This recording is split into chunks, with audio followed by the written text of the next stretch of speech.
cold was a living thing. It had teeth that bit into the marrow of her bones, and a voice that whispered of an endless white sleep. Ilara pulled the thin, threadbare cloak tighter around her shoulders, a futile gesture against the blizzard's rage. Each gust of wind felt like a physical blow, a shove from a world that had long since decided it had no place for her. Her world was a swirl of white snow and gray despair, a landscape as barren as her own soul. This was her existence now, a ghost haunting the frozen edges of the territories, an exile with nothing but the ache in her heart for company. She was a werewolf born without a wolf, an anomaly, a curse. In a society where one's inner beast was the very definition of their being, she was a hollow shell. Her pack, the Silver Moon Pack, had tolerated her existence for 18 years, out of a reluctant sense of duty to her long-dead parents. But tolerance was not acceptance. It was a cold, sharp-edged thing that cut her with every pitying glance, every whispered insult that followed her like a shadow. She was the Omega's Omega, a creature lower than the lowest, a constant reminder of the moon goddess's fallibility. The final shattering had come on her 18th birthday, the day of her mating ceremony. It was a day that should have been filled with hope, the one chance she had at finding someone who might see past the void inside her. Marcus, the pack's new alpha, had stood before the gathered crowd, his handsome face a mask of contempt. She remembered the way his eyes, cold as chipped slate, had raked over her. He had been her childhood friend, once upon a time, before power and prejudice had twisted him into a stranger. I, Marcus, alpha of the Silver Moon Pack, his voice had boomed across the ceremonial clearing, each word a hammer blow against her fragile heart. Reject you, Ilara, as my mate. A gasp had rippled through the pack, but it was not one of sympathy. It was one of morbid fascination. A public rejection was a brutal, soul-scarring affair, reserved for the gravest of betrayals. And her crime? Her crime was simply being born. He hadn't stopped there. He needed to make an example of her, to solidify his new authority by purging the pack of its perceived weakness. You are a blight, he had declared, pointing a condemning finger at her. A wolf, less disgrace. You bring shame upon this pack and mock the gifts of the goddess. You have no place here. You are exiled. If you are seen on Silver Moon lands after sunrise, you will be hunted down as a rogue. The pack had been silent, their collective gaze a heavy weight that had crushed the last of her spirit. No one had spoken for her. No one had met her pleading eyes. She had been utterly and completely alone, a broken piece of glass in a world of polished stone. So she had run. She had fled into the unforgiving wilderness with nothing but the clothes on her back, and the echoes of his cruelty ringing in her ears. That had been 6 months ago. 6 months of surviving on scraps, of hiding from rogues and territorial patrols, of learning the brutal calculus of a life lived on the absolute margins. The cold inside her was worse than the blizzard. It was a permanent frost that had settled over her heart, freezing the tears she no longer had the strength to shed. Hope was a luxury she couldn't afford, a flickering candle flame that the slightest breeze would extinguish. She was just waiting for the end, for the cold to finally win. A sound cut through the howl of the wind, sharp and pained. It was the cry of an animal, ragged and desperate. Her first instinct, honed by months of survival, was to flee. Danger was the only constant in this life. But the sound came again, weaker this time, a whimper that spoke of agony. It snagged on something deep inside her, the one part of her that hadn't yet frozen solid, her compassion. It was a stupid, useless trait that had earned her nothing but pain, yet it persisted, Hesitantly, she turned from the meager shelter of the rock outcropping she had found and pushed her way through the deepening snow, following the sound. The blizzard fought her every step, stealing the breath from her lungs and blinding her with a curtain of white. Was this how it ended? Chasing a phantom sound into the heart of a storm, led by a foolish impulse to help? It seemed a fittingly pointless end to a pointless life. She stumbled over a snow-covered log and fell, her cheek hitting the icy crust. Lying there, with the snow beginning to cover her, the temptation to just close her eyes was immense. It would be so easy to let go, to finally surrender to the cold and the quiet. But then she heard it again, closer now, a low, guttural growl of pain. It wasn't a phantom, it was real. Pushing herself up, her limbs screaming in protest, she crawled the last few feet. And then she saw it. The sight stole what little breath she had left. A wolf, but it was unlike any wolf she had ever seen or imagined. It was colossal, a beast of myth and legend, its fur the color of purest silver, almost glowing against the snow. It was easily twice the size of a normal alpha wolf, its body a corded mass of muscle and power. But this magnificent creature was dying. Its flank was matted with blood, a dark stain spreading across the pristine white fur. A wicked-looking spear, its tip glowing with a faint, sickly green, was embedded deep in its side. Silver. The scent of it, acrid and deadly to her kind, reached her even through the numbing cold, and its leg was caught in the cruel metal jaws of a hunter's trap, the chain bolted to a massive tree. It was an ambush, a sophisticated and brutal one. The wolf's eyes, the color of a stormy sky, met hers. There was no aggression in them, only a profound, soul-weary agony. It was too weak to fight, too weak to even shift back to its human form. It lay there, a fallen giant, waiting for the poison and the cold to claim it. Something inside Alara, something she thought had died with Marcus's rejection, stirred. She saw not a monster, but a kindred spirit, a creature trapped, wounded, and alone. Just like her, the world had no place for broken things, but in that moment, she refused to accept it. If she was going to die out here in the snow, she wouldn't die running. She would die trying to save something beautiful. "It's okay," she whispered, her voice a raw croak. The words were swallowed by the wind, but the wolf's ear twitched. "I'm not going to hurt you." Her body screamed in protest as she moved. Her fingers were numb, clumsy claws of ice, as she fumbled with the trap's release mechanism. It was old and rusted, frozen solid. She threw her meager weight against it, again and again, gritting her teeth against the searing pain in her shoulder. It wouldn't budge. Panic began to bubble in her chest. She couldn't fail. Not now. With a cry of frustration, she grabbed a heavy rock, her hands shaking so badly she could barely hold it. She slammed it down on the hinge, once, twice.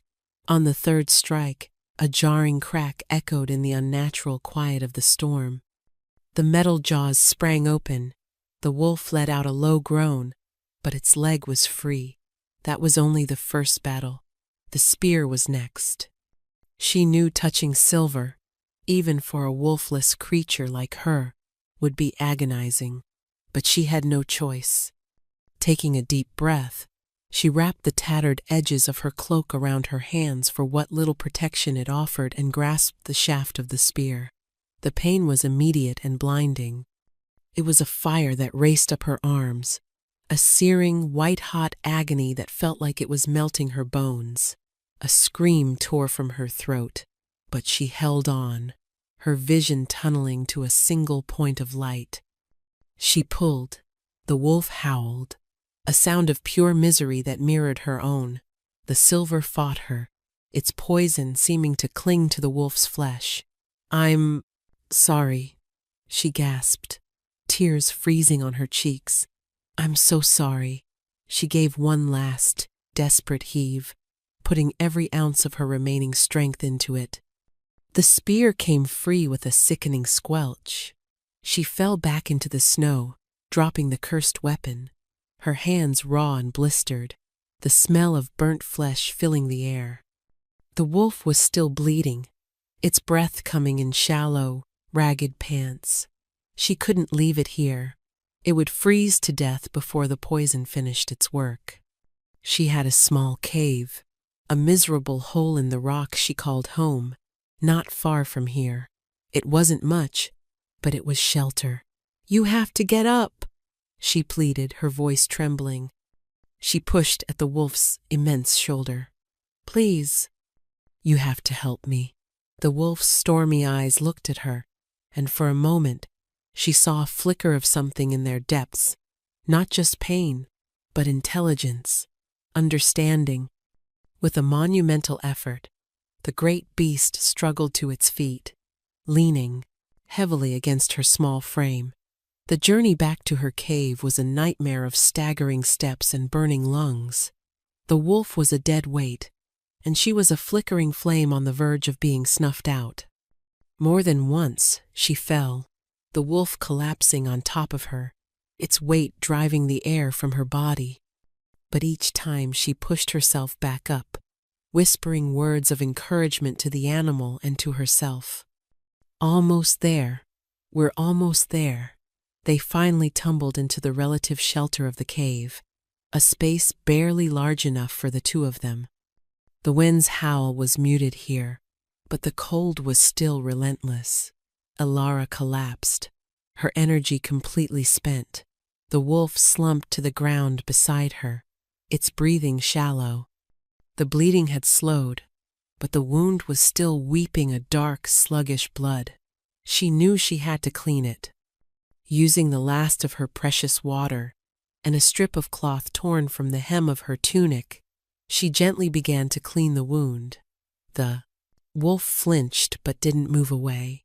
Its trust in her was a fragile, precious thing that warmed a small corner of her frozen heart. As she worked, she began to talk. The words just came, a torrent of pain and loneliness she had held inside for so long.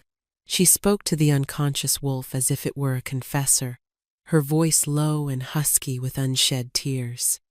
"They called me a curse," she murmured, her hands trembling as she dabbed at the torn flesh. "My own Alpha. He looked at me like I was something he'd scraped off his boot. He said I was an insult to the goddess." She let out a dry, humorless laugh. Maybe he was right. What good is a werewolf without a wolf? It's like a bird without wings. Just a mistake. She paused, leaning her forehead against the wolf's warm silver flank. The contact sent a strange, unfamiliar tingle through her skin, a spark of warmth that had nothing to do with body heat. It was comforting. "I used to dream," she continued, her voice barely a whisper. "I dreamed that one day my wolf would just appear, that I wasn't broken, just a late bloomer. I'd dream of running through the forest, the wind in my fur, the moon calling to me. I'd dream of having a pack, a family, someone who would look at me and not see an empty space where a soul should be." She pressed the cloth against the wound, applying pressure to stop the last of the bleeding. The wolf whined softly in its delirium. "I'm sorry," she whispered again. "I know it hurts. Everything hurts. But you can't give up. Do you hear me? You are too magnificent to die in a place like this. You have to fight." Her own body was failing. The adrenaline that had fueled her was gone, replaced by a bone-deep exhaustion. The cold was seeping back in, more insistent than ever. She knew the wolf needed warmth to fight the silver's chill, but her small fire had long since died, and she had no more wood. There was only one thing left to give. Shivering violently, She curled her small body around the wolf's massive head, draping her cloak over both of them. She pressed herself against it, trying to share her own fading body heat. It was a desperate, foolish act. Her meager warmth was no match for the icy grip of the poison and the storm, but it was all she had. "Just hold on," she whispered, her words slurring with fatigue. "Don't leave me alone out here." Her eyes drifted shut. The darkness that swirled at the edge of her vision was soft and inviting. It promised an end to the pain, an end to the cold. As she slipped into unconsciousness, her last coherent thought was that the wolf's silver fur felt strangely like coming home. Elara awoke to the sound of voices. They were deep, urgent, and laced with an authority that sent a spike of pure terror through her. She was lying on the cold stone floor of her cave, the great silver wolf still beside her. It was breathing more steadily now, its massive chest rising and falling in a slow, even rhythm. The storm had passed, and pale morning light filtered into the cave entrance. Blocking that light were 4 figures. They were huge men, clad in dark, functional armor that bore the crest of a snarling wolf's head she didn't recognize. They radiated power, an aura of controlled lethality that made the air in the small cave crackle. These were not ordinary warriors. They were alphas, every one of them, and they were staring at her with expressions of cold, hard suspicion. Her blood turned to ice. They were the wolf's pack, or his hunters. They had tracked him here, and they had found her with him. Panic seized her, raw and primal. They would think she was the one who hurt him. They would kill her without a second thought. A worthless, wolfless Omega found with a wounded silver Alpha? There was no version of this story that ended well for her. One of the men, his face grim and scarred, took a step forward. "Do not move," he commanded, his voice a low growl that vibrated in her bones. He was speaking to her. She froze, pressing herself back against the cave wall, trying to make herself as small as possible. Her heart hammered against her ribs like a trapped bird. She couldn't speak, couldn't breathe. This was it. This was the end she had been running from. The scarred warrior's eyes fell upon the magnificent wolf lying beside her. His harsh expression softened with something that looked like pained reverence. He knelt, his movements surprisingly graceful for a man his size, and reached out a hand, hesitating before gently touching the wolf's neck, checking for a pulse. A visible wave of relief washed over him. "He lives, Commander," another guard reported, his gaze sweeping the cave, cataloging the discarded, blood-soaked spear and the empty hunter's trap. His eyes then landed on Elara, narrowing with suspicion. "And she is with him. She may be one of the assassins." "No," Elara whispered, the word barely audible. "No, I helped him." The commander, the scarred one, turned his piercing gaze back to her. He saw her burned, blistered hands. He saw the strips of her own tunic used as bandages. He saw the way she instinctively tried to shield the great wolf with her own small body. A flicker of confusion crossed his face. This frail, terrified girl did not fit the profile of a hardened assassin. "Who are you?" he demanded, his tone softening fractionally. Before she could answer, a low groan came from the wolf beside her. Its stormy eyes fluttered open. It looked first at the commander, a silent communication passing between them, and then its gaze found Elara. The intensity in those eyes made her breath catch. The wolf struggled to lift its head, and then something impossible happened. A shimmer of light enveloped the creature's form. The air grew warm, charged with an ancient, potent magic. The wolf's massive body began to shift, to shrink, and reshape. Bones, cracked and reformed, fur receded, and where the magnificent beast had lain, a man now sat, leaning against the cave wall. Elara could only stare, her mind refusing to process what her eyes were seeing. He was tall, even sitting down, with a breadth of shoulder that spoke of immense strength.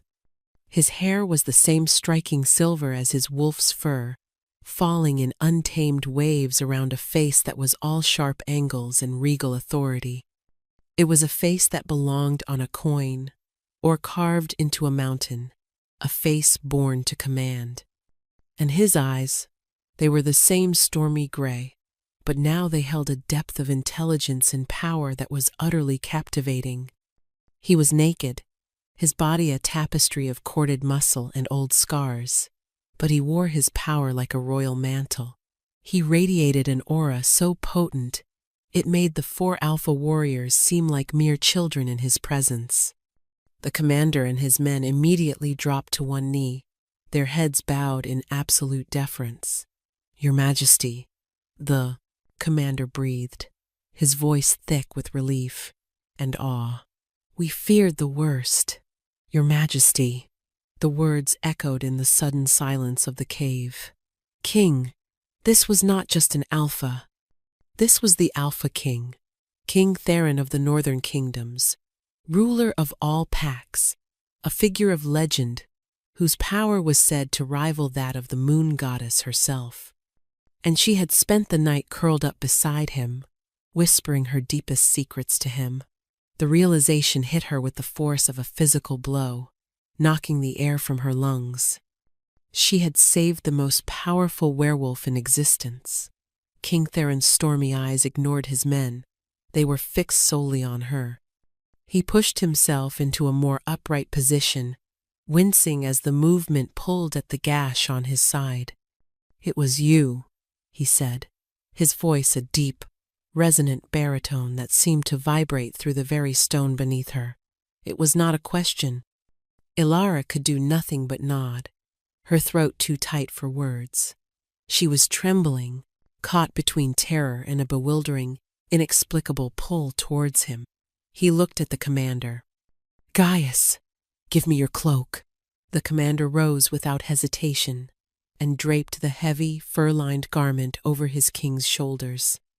Theron pulled it around himself and then, with a slow, deliberate movement that belied the pain he must have been in, he closed the distance between them. He knelt before her, so close she could see the flecks of a darker gray in his irises. He gently took one of her burned hands in his touch surprisingly soft. A jolt like lightning shot up her arm. It wasn't pain. It was something else, a current of energy, warm and alive. "You saved me," he stated, his gaze unwavering. "You fought for me. You gave me your warmth when you had none to spare." He looked at her blistered palms, his expression hardening. "And you were burned by silver. For me. I couldn't just leave you," she stammered, overwhelmed by his proximity, by the sheer force of his presence. He continued to hold her gaze, and in the depths of his eyes, she saw the storm clear, replaced by something that looked like wonder. A slow, dawning realization. His nostrils flared almost imperceptibly. A strange tension filled the air, thick and heavy with an unspoken emotion. And then he spoke the word that shattered her world for the second time. "Mine." The word was a soft rumble, a possessive claim that was not aggressive, but absolute. It settled over her like a physical weight, a brand upon her soul. A tingling warmth spread from his hand through her entire body, chasing away the last of the deep internal chill she had lived with for so long. It was a feeling of rightness, of completion, a puzzle piece she never knew was missing sliding perfectly into place. Elara snatched her hand back as if burned, the sensation too intense, too terrifying. "What?" she whispered, shaking her head in frantic denial. No, you're mistaken. The moon goddess does not make mistakes. King Theron said, his voice gentle but firm, leaving no room for argument. He reached for her again, but she flinched away, scrambling back until her shoulders hit the cold, unforgiving rock of the cave wall. "You don't understand," she said, her voice rising with panic. I'm nothing. I'm a rejected Omega. I'm broken." The most shameful secret of all tumbled from her lips, a desperate attempt to make him see the truth, to make him retract the impossible word he had spoken. "I'm wolf-less." She expected his expression to change. She expected to see the dawning horror, the disgust, the pity she had seen on so many other faces. She braced herself for the inevitable rejection, the final, most devastating blow, but it never came. King Theron's stormy eyes didn't waver. Instead of disgust, a look of profound understanding settled on his regal features.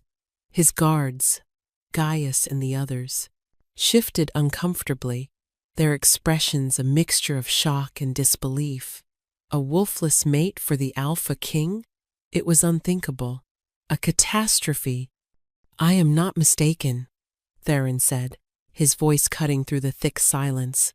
He spoke to her, but his words were clearly meant for his men as well, a declaration to the world. "I have spent a century waiting. I have felt the echoes of my mate across continents, a faint, distant song, but I could never find its source. When the assassin's silver poisoned me, when I was at my weakest and nearest to death, the bond flared. It wasn't the call of a powerful wolf that I felt.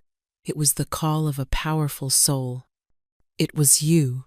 He looked directly at her, his gaze stripping away all her defenses, seeing right into the broken, hollow places inside her. "You call yourself broken? I see strength. You call yourself nothing? I see a compassion so fierce, it moved you to save a stranger at the cost of your own life. You think being wolfless makes you weak?" He gave a short, sharp shake of his head. "Your heart, your spirit, that is your wolf. And it is the strongest I have ever encountered." Tears welled in Ilara's eyes, hot and painful. His words were a balm on wounds she thought were fatal, but they were also terrifying. It was too much, too fast.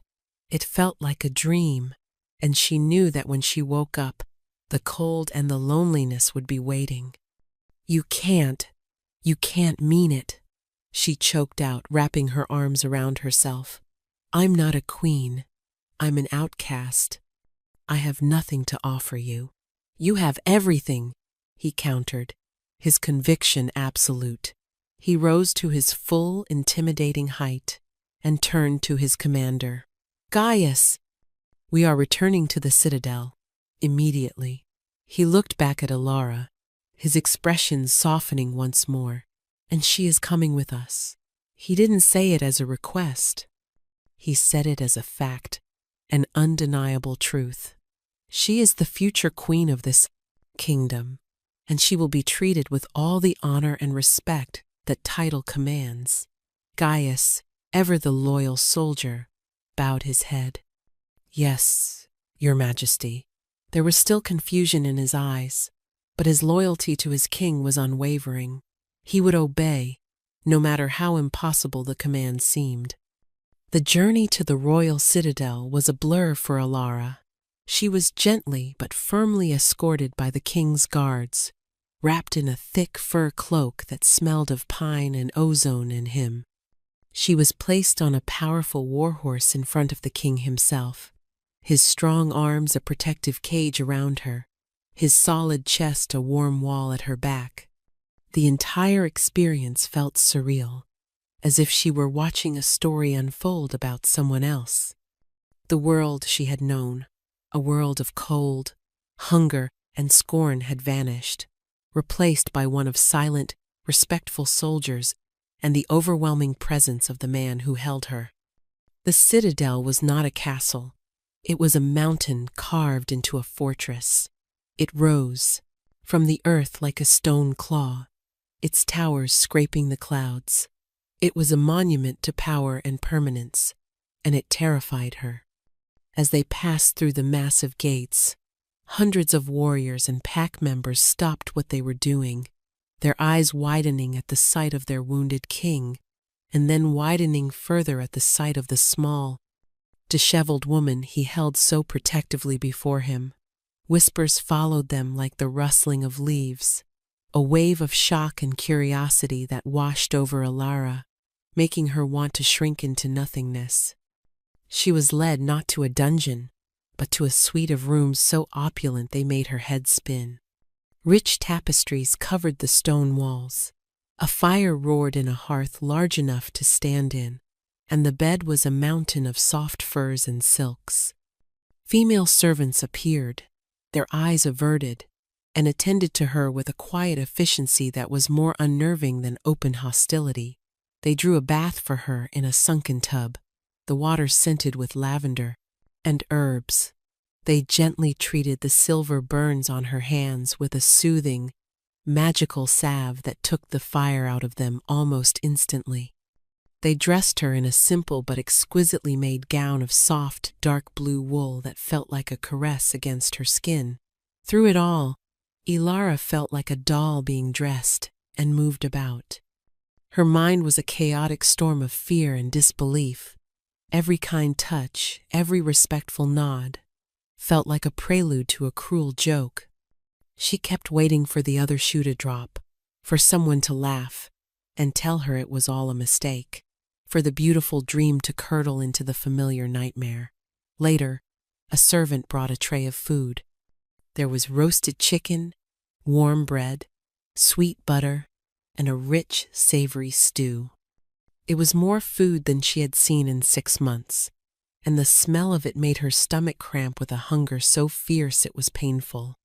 She ate ravenously, huddled in a large chair by the fire, feeling like a feral animal brought indoors for the first time. King Theron came to her that evening. He had been treated by his own healers, his side now bandaged in clean white linen. He wore simple black trousers and a tunic, but even in these plain clothes, his regal aura was undiminished. He didn't approach her immediately, but stood by the door watching her. "Is the room to your liking?" he asked, his voice calm and steady. Alara jumped, startled. She hadn't heard him enter. She could only nod, clutching the soft fabric of her gown. "You are safe here, Alara," he said, taking a cautious step into the room. He moved with the predatory grace of his wolf form, but his intentions felt entirely protective. "No one will harm you. You have my word." "Why are you doing this?" she whispered, the question that had been screaming in her mind since she awoke in the cave. "Why are you being so kind?" A sad smile touched his lips. Kindness should not be a thing that requires an explanation. He came closer, stopping a respectful distance away. "I am doing this because you are my mate, the other half of my soul. I have spent a long time being alone, Alara. The power of a king is a cold comfort when there is no one to share it with. I am doing this because, for the first time in a century, I am not alone." His sincerity was a palpable thing. It reached across the space between them and touched her heart, offering a warmth that was both terrifying and deeply seductive. But the fear, ingrained by years of abuse, was a high, thick wall. "But I can't be your mate," she insisted, her voice trembling. "A king needs a queen who is strong, who has a powerful wolf, who can bear him strong heirs. I am barren in spirit. I can give you none of those things. Your people will never accept me. It is not my people's place to accept my mate," he stated simply. "It is their place to accept their queen, and it is my place to choose her." He gestured to the chair opposite. "Hers. May I?" She gave another jerky nod. He sat, the firelight playing over the sharp planes of his face. For a long moment, They sat in silence, the only sound the crackling of the logs in the hearth. It wasn't an uncomfortable silence. It was peaceful. "Tell me about them," he said finally. "The ones who hurt you, the ones who threw you away." Hesitantly, she began to speak. She told him about her life in the Silver Moon Pack, about the constant scorn, the isolation. She told him about Marcus, about the hope she had foolishly harbored, and the brutal, public way he had crushed it. As she spoke, the pain she had buried so deep began to surface, and tears she thought had long since dried up began to fall. She cried silently, the tears tracking paths down her face, but she didn't stop talking. She told him everything. Theron listened without interruption. His face was a mask of stone, but his stormy eyes blazed with a cold, controlled fury that grew with every word she spoke.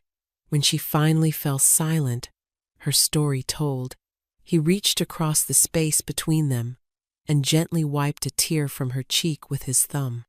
The spark of connection was there again, a jolt of warmth and belonging.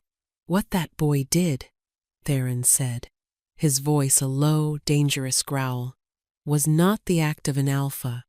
It was the act of a foolish, arrogant child playing at power.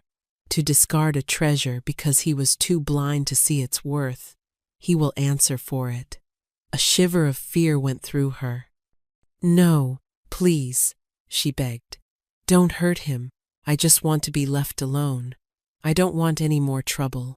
Theron's expression softened as he looked at her. "My dear, brave mate," he said softly, "your compassion is a wonder, even for those who have wronged you. But a king has duties, and one of them is to see that justice is done. Do not fear. I will not start a war over this, but he will learn his lesson." The days that followed were a strange mixture of healing and hesitation. Theron was true to his word. He gave her space. He did not push the mate bond, did not demand anything of her. He simply included her in his life. He would invite her to walk with him in the Citadel's sheltered gardens, telling her the names of the strange, hardy northern flowers. He would ask her to join him for meals in his private study, rather than the great hall, asking her opinions on small matters of the court. He was teaching her, she realized, not how to be a queen, but how to be valued. He listened when she spoke. He met her eyes when she looked at him. He treated her not as a broken omega, but as an equal. Slowly, painstakingly, the ice around her heart began to melt. The warmth of his patient kindness was a gentle sun, coaxing life from frozen ground. But the fear remained a constant companion. She would catch her reflection in a polished mirror and see only the wolfless outcast. She would hear the whispers of the castle staff and imagine their scorn. How could they not resent her, this nobody, this flaw, who was to be their queen? The pull of the bond was a constant, humming current beneath her skin, a siren song calling her to a home she was terrified to claim. What if he was wrong? What if, one day, he finally saw her as Marcus had? The thought of experiencing that rejection again, but from him, was a pain she knew she would not survive. Her internal conflict came to a head about a week after her arrival. A delegation from several of the southern packs had arrived for a prearranged summit with the king, and leading the delegation from the Silver Moon Pack was none other than Alpha Marcus. Alara learned of his arrival by accident. She was reading in the vast royal library, a place that had become her sanctuary, when she overheard two guards talking in hushed tones. The name Alpha Marcus's struck her like a physical blow. He was here, in the Citadel, breathing the same air. Panic, cold and suffocating, clamped down on her. She fled back to her rooms, her heart pounding. She had to hide. He couldn't see her. If he saw her, he would. "What?" What could he do to her here? She was under the king's protection. But the old fear was not rational. It was a deep instinctual terror. To her, Marcus was the embodiment of all her pain and humiliation. She stayed in her rooms for the rest of the day, refusing food, her mind a whirlwind of fear. She prayed to the goddess that he would conduct his business and leave without ever knowing she was there. Her prayers went unanswered. That evening, Theron sent a messenger, formally requesting her presence at the evening banquet in the great hall. It was not a suggestion, it was a gentle command. He knew Marcus was here, and he was not going to let her hide. Dressed in a gown of deep crimson that the servants had laid out for her, Alara felt like a sacrificial lamb being led to slaughter. She walked to the great hall on trembling legs. A royal guard at her side. The hall was filled with the powerful, boisterous energy of dozens of alphas. The air was thick with the smells of roasted meat and wine. And sitting at a table not far from the king's empty dais was Marcus. He looked the same, arrogant, handsome, radiating an aura of smug self-importance. He was laughing at something one of his betas said, completely at ease. He hadn't seen her yet. Alara's instinct was to turn and run, but Theron chose that moment to enter the hall from a side door. Striding to the dais, the hall fell silent. He commanded the room without saying a word. His stormy eyes scanned the crowd and found her immediately. He gave her a small, almost imperceptible nod of encouragement before his gaze swept over the visiting alphas. "Welcome, alphas of the South," he boomed, his voice filling the cavernous hall. "I trust your journey was uneventful. Tonight, we feast. Tomorrow, we talk." Then, he looked directly at her again and extended a hand. "Join me." Every eye in the hall followed his gesture and landed on her. A collective, audible gasp went through the room. She was frozen, trapped in the glare of 100 pairs of eyes. And then Marcus saw her. His jaw dropped. His face went through a rapid series of emotions. Utter shock, disbelief, confusion, and then a dark, possessive anger. He saw her, not as a guest, but as his property, an escaped possession that had somehow found its way into the king's hall. Ignoring all protocol, Marcus stood up, his chair scraping loudly on the stone floor. "What is the meaning of this?" he demanded, his voice ringing with outrage. He pointed a finger at Alara, the same condemning finger from her rejection. "What is that doing here? She is a wolfless exile from my pack, a disgrace I cast out. She has no place in this hall." The silence that followed was absolute and terrifying. Alara felt the blood drain from her face. The world seemed to shrink until it was only her and Marcus, and the weight of his hatred. This was it, her nightmare, playing out for all to see. Before she could collapse, Theron moved. He was off the dais, and by her side in a flash, his speed supernatural. He placed a steadying hand on her back, a warm, solid anchor in the swirling vortex of her fear. He didn't even look at Marcus. He looked at her. "Are you all right?" he asked softly, his voice for her ears only. She could only manage a terrified nod. Only then did Theron turn his attention to Marcus. The temperature in the hall seemed to drop by 20 degrees. The king's face was calm, but his eyes were the heart of a winter storm. The raw, untamed power rolling off him was a physical force, pressing down on everyone in the room, making it hard to breathe. "Alpha Marcus," Theron said, his voice deceptively mild. "You will address my mate with the respect she is due." The words hit the room like a thunderclap. My mate. He had said it, publicly, to front of them all. Marcus stared, dumbfounded. He looked from the king to Alara and back again, a sneer twisting his lips. He thought it was a joke. Your mate?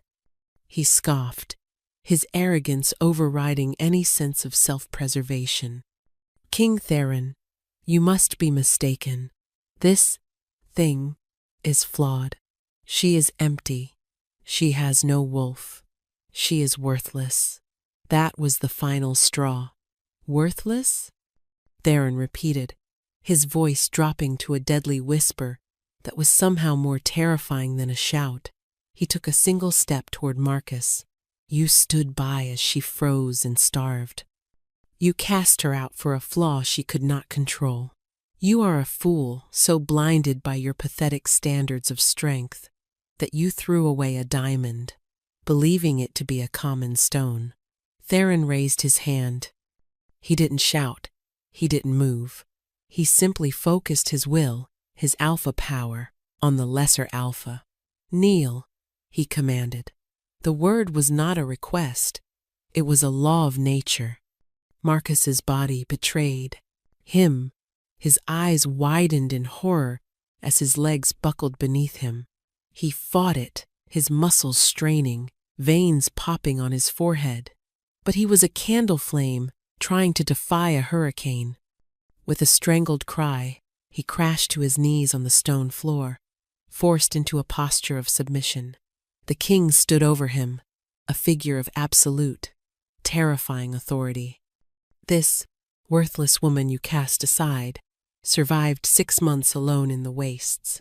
This flawed woman saved my life when your best warriors would have failed. This empty woman has a heart and spirit more powerful than any 10 of your alphas. Theron's gaze swept the hall, pinning every shocked alpha in place. Let me be clear. Alara is my fated mate. She is your future queen. Anyone, his eyes bored into Marcus, who shows her anything less than absolute respect will find that their lands turn to dust, and their packs have no king to plead to for mercy. Do you understand?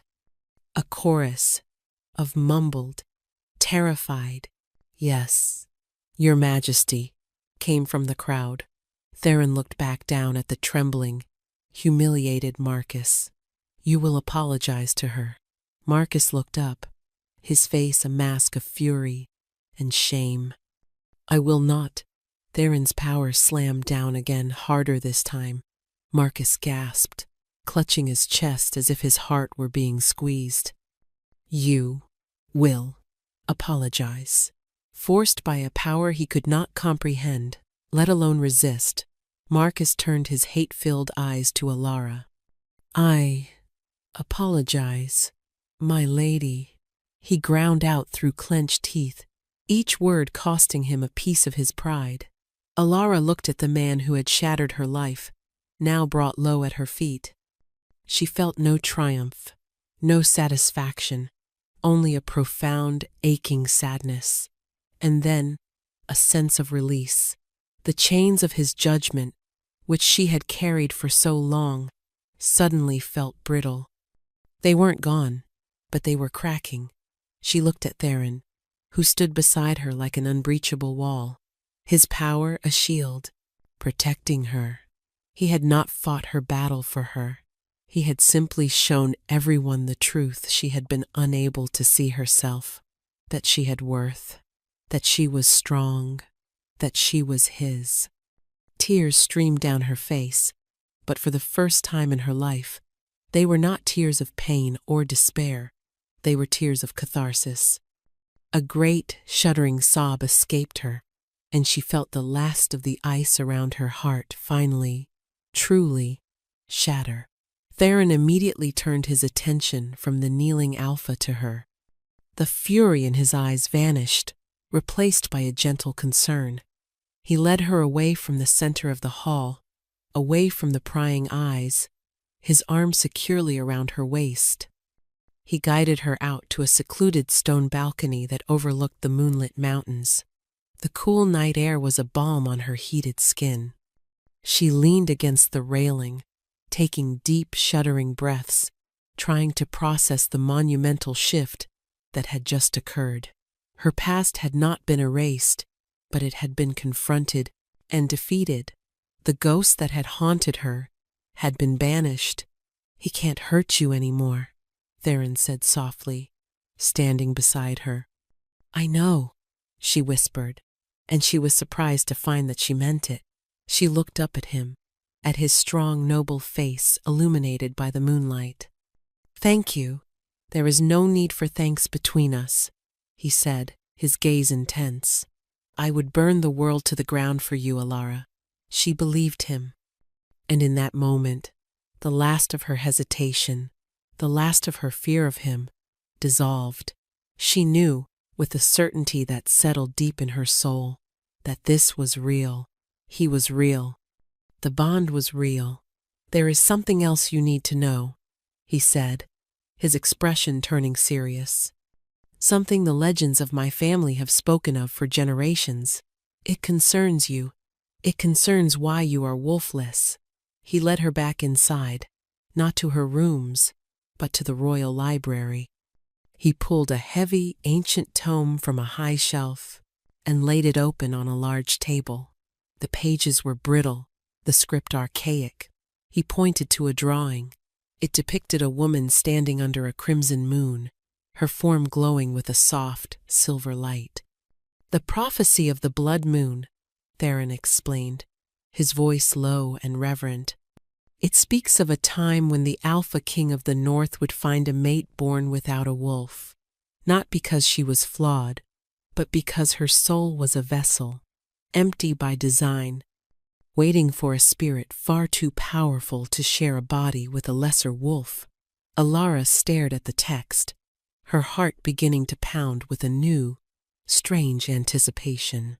"A vessel for what?" "For her," Theron said, his finger tracing the lines of the glowing woman in the drawing. "The first Luna, the original mate of the first Alpha King. The legends say her spirit does not pass on, but slumbers, waiting to be called back in a time of great need by the convergence of two things, the blood moon and the touch of her true mate's soul reborn." He looked at her, his stormy eyes filled with awe. "You were not born without a wolf, Alara. You were born to house the queen of all wolves. The power within you is so immense, so ancient, it could not manifest until the bond with me unlocked the door. The blood moon, which is tomorrow night, will provide the key." It was too much to believe. A prophecy, an ancient spirit. Her? The worthless, wolfless girl. And yet, it made a strange kind of sense. The inexplicable pull of the bond. The way Theron, the most powerful wolf alive, had recognized her instantly. The feeling of a vast, empty space inside her that had never felt right. The next night, Theron led her to the highest peak of the citadel, a flat, open-air temple carved from the mountain top. His royal guard formed a protective circle, and the visiting alphas, including a pale and subdued Marcus, watched from a lower terrace. The moon was rising, huge and swollen, and the color of fresh blood, casting an eerie crimson glow over the world. "I don't know what to do," Alara whispered, her hands trembling. "You don't have to do anything," Theron said, taking her hands in his. His were warm and steady. "Just be with me. Accept what is already yours." As the blood moon reached its zenith, bathing them in its unholy light, a strange energy began to thrum through the air. Alara felt it first as a faint vibration in her bones, then as a rising tide of power within her. The empty space inside her soul began to fill, not with a single presence, but with a chorus of ancient voices, a river of memories that were not her own. She felt the wisdom of 1,000 generations, the strength of the first mountain, the ferocity of the first storm, a pressure built in her chest, a feeling so immense she thought she would burst. Theron held her steady, his own power, a grounding anchor. "Don't fight it," he murmured in her ear. "Let her rise." She closed her eyes, surrendering to the overwhelming sensation. She felt a connection not just to Theron, but to everything to the mountain beneath her feet, to the wolves in the valley, to the bloody moon in the sky. It was a power far beyond the physical. It was the power of creation, of life, of the pack in its purest, most primal form. And then, a sound ripped from her throat. It was not a scream or a cry. It was a howl. It was a sound unlike any ever heard. It held the loneliness of the first wolf, the joy of the first hunt, the love of the first mate, and the authority of the first Luna. The howl soared into the night, pure and silver, and resonant with ancient magic. It did not shake the stones of the citadel, it shook the very soul of the kingdom. Every werewolf, from the highest alpha to the lowest omega, felt it in their bones. It was a call, a reclamation, an announcement. Their queen had returned. When the last echo of the howl faded, Alara opened her eyes. They were no longer the simple brown of her birth. They glowed with a soft internal silver light. She felt whole. The aching emptiness that had defined her entire life was gone, filled to overflowing with a serene and boundless power. She was still Alara, but she was also more. She looked at Theron, and for the first time, she saw him not as a king or a savior, but as her other half, her equal, her mate. The bond between them was no longer a tentative thread, but a brilliant, unbreakable cable of light, shimmering in the crimson moonlight. The fear was gone, the doubt was gone. All that remained was a profound and certain love. She reached up and placed a hand on his cheek. "Theron," she said, her voice her own, yet imbued with a new, quiet authority. "I am here," he answered, his voice thick with emotion, his stormy eyes shining with unshed tears of joy. "I choose you," she said, the words a sacred vow. "Not because of the bond or the prophecy, but because you saw me when I was invisible. I choose you." He leaned down and captured her lips in a kiss. It was not a kiss of passion, but of homecoming. It was fire and lightning, starlight and soul, the sealing of a promise made across 100 lifetimes. It was the feeling of two shattered halves becoming one, perfect whole. In his arms, she was not the rejected Omega or the wolfless girl. She was home. Their official mating ceremony was held a month later, under the light of the full moon. It was the grandest celebration the kingdom had ever seen. Alphas from every pack came to pay their respects, their eyes filled with awe for their new queen, the Luna who had been lost and was now found. Marcus was there, his head bowed, his spirit broken, but his pack intact, a testament to his queen's compassionate mercy. Alara stood beside her king, her mate, her equal. She wore a gown of moonlight silver, but her true adornment was the quiet confidence that now radiated from her. She never shifted into a wolf of fur and fang. Her power was different, more profound. It was in her eyes, which held the wisdom of ages. It was in her voice, which could soothe a conflict or command an army. It was in her heart, which, despite all its scars, had retained its boundless capacity for kindness. Her rejection, she now understood, had not been a curse, but a crucible. It had forged her compassion in the fires of suffering, preparing her for a destiny greater than she could have ever imagined. The flaw that had caused her so much pain was, in the end, the very thing that made her worthy. She became known as Luna Alara the Wolf-Souled, and she ruled beside her king for 1,000 years, her reign a golden age of justice, peace, and above all kindness for the broken things, for the outcasts, and for the lost.